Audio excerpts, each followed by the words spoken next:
Capital video. So today I'm going to be talking about a a very simple topic, and but a topic that I think is very important. Right now, I think this is an issue that plagues a lot of traders, in particular beginner traders and traders just kind of starting out, or not even um, maybe some slightly advanced traders who they're looking for the perfect strategy. And what I'm going to go into here is this idea of uh, this idea of getting the perfect entry, right? Um, I guess people call it sniper entries, right? This idea of getting sniper entries and these pinpoint accurate entries with these ridiculous RRs, right? And this is something that I used to get involved in, and it ruined my trading. It ruined my trading for a large kind of part of my journey, because I was so fixated on getting a specific entry that I would essentially ignore what the chart was telling me and ignore the reality that I didn't necessarily need to get that pinpoint entry on the chart. And I'm going to give you an example here today. And this is actually something that happened today, right? So I'll show you exactly how this day played out and why. If I was looking for a pinpoint entry, I would have never gotten the pinpoint entry. And in fact, if I was to, insist on this sniper entry, I would have been unable to take a profitable trade, right?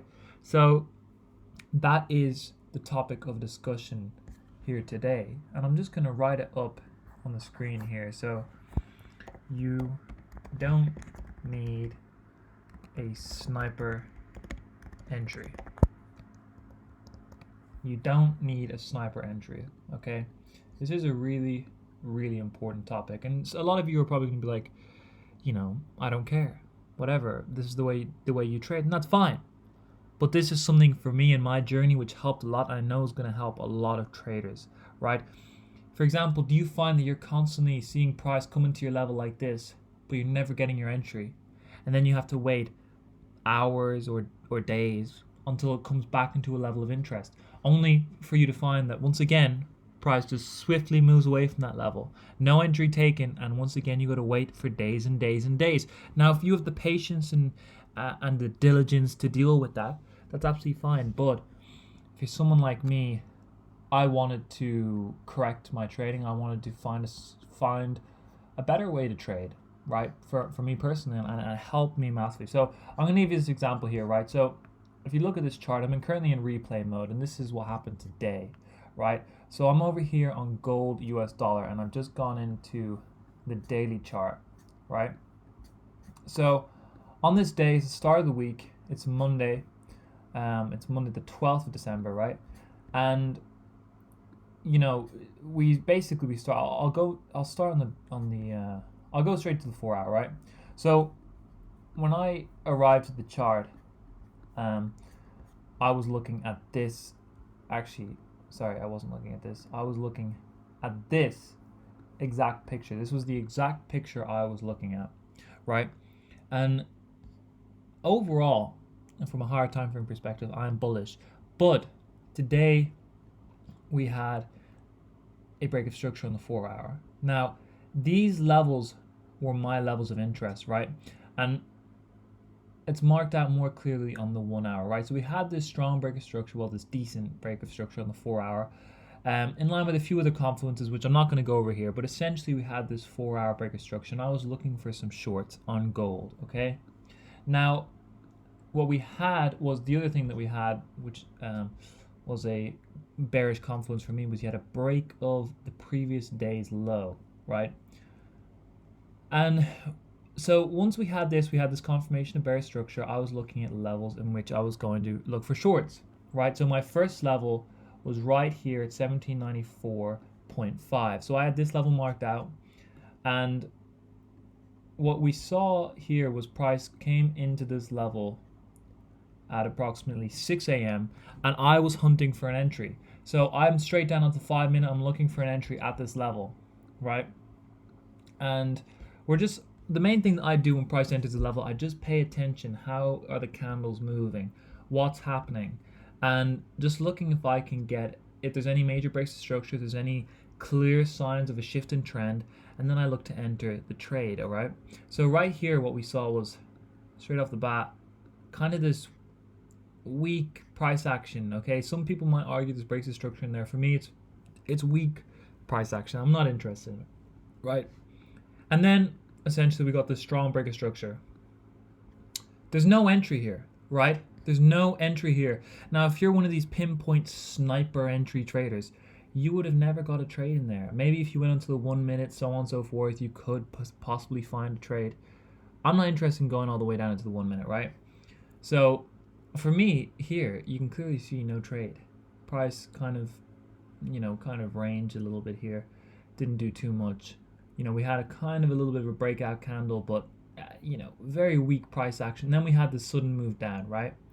Now, a lot of traders, what they would think now is, all right, the move's done, right? I missed the entry right up there. Everything's done. But if you go into the 1 hour, back to the 1 hour, you realize, well, listen, we have a lot of range still left to play, right? We have all the way down to here. Price could take out this low, continue down. For us to completely invalidate this move now, just because we missed the sniper entry, is a little bit silly. We're in a, we've seen this break of structure. We're expecting price to most likely come down and break this low. So why not continue to look for sells? And that is something that I do, and I call it secondary phase of market structure entries, right? So if we look here in the 5 minute at what happened. So the big thing is looking at the price action, right? We set in the bias, the sentiment, we had the level, we had the reaction, right? We didn't quite get the entry we would have liked. Obviously, in an ideal world, I would have got a break of structure, a retest, and an entry right up at here. Amazing. But we didn't get that. Instead, we had price come down, and but that's no reason to say, oh, absolutely, the trade's done. Let's look at what price action is doing, and in this instance, we had price fail to break higher. It failed to break higher and broke structure once again, right? And we've got all these levels down here, liquidity down here. So why not look for an entry in and around here, right? And as you can see, in this instance, if you look, let's just say you got an entry here, stop loss above this area here, and you're going to be targeting some sort of level down below these lows, right? We're not going to get into specifics, but just as an example, right? And you look for, all right, so let's see what happens. Okay, in this example, right, it worked out. Now, the point that I'm trying to make here is you don't need this sniper entry with a super tight stop loss right up at the top at the level. Sometimes when price comes down, you can get these secondary phases of market structure, which are in fact equally as good because you still have a lot of range to work with. Now, this is the 1 hour low here that I was showing you on the 1 hour chart. Now, once price has taken out that low and it's expanded down, it's up to you if you want to look for continuations down below the low. I generally tend to opt not to do that, right? Because once it's taken out this liquidity, do I know exactly where it's going to go to? No. But the big thing for me is paying attention to what the lower time frames, your entry time frames are doing. And if they continue to show this bearish strength, why not continue to look for sells? And this is something that I hear a lot of in this, so-called smart money concepts section. It's all about these super tight stop losses and super, sniper entries at these ridiculous pinpoint accuracy. Accuracy does not equal profitability, right? To me, it's irrelevant. You need to look at what works. And things like this, now don't take my word for it, go backtest it, go look at it. And very often, secondary market structures offer just as good opportunities. Some could argue even better because we've now seen a major shift in the trend on the lower time frames for entries, right? And in this instance, it worked out beautifully, right? You would have got your 1 to 2 hour, very nice trade, so on and so forth. Wonderful, okay? And the reason I think this is such an important topic is because so many traders end up getting frustrated. They missed the entry up here. They missed this trade up here. And they think, oh, bang, I've got to wait. And if you're trading with the 1 hour as your hard time frame, Well, now you've got to wait for a complete new structure to form. That could be hours, that could be days, right? And it's unnecessarily it's unnecessarily overly kind of uh, just trying to be overly accurate, uh, right? And kind of yeah, just almost having too many rules or something, you know. And that's how it plagued my trading, right? I had to always look for that pinpoint. If I didn't get an entry right within a few pips, right, a few candles of this my level, well, the trade was done. I was never going to get a trade. But look at all this range. Look at all this range, right?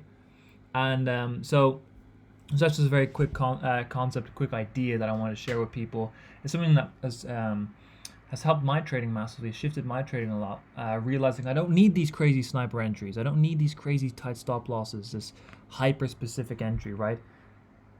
You know, sometimes getting that secondary, third phase of market structure entry is absolutely fine. And you can make so much money and be so profitable doing that. So that's it for today. Thank you very much for watching. Be sure to like, subscribe, all of that stuff. Check out our socials in the bio. And yeah, thanks so much for watching, and hopefully you tag along for the next video. Thank you very much.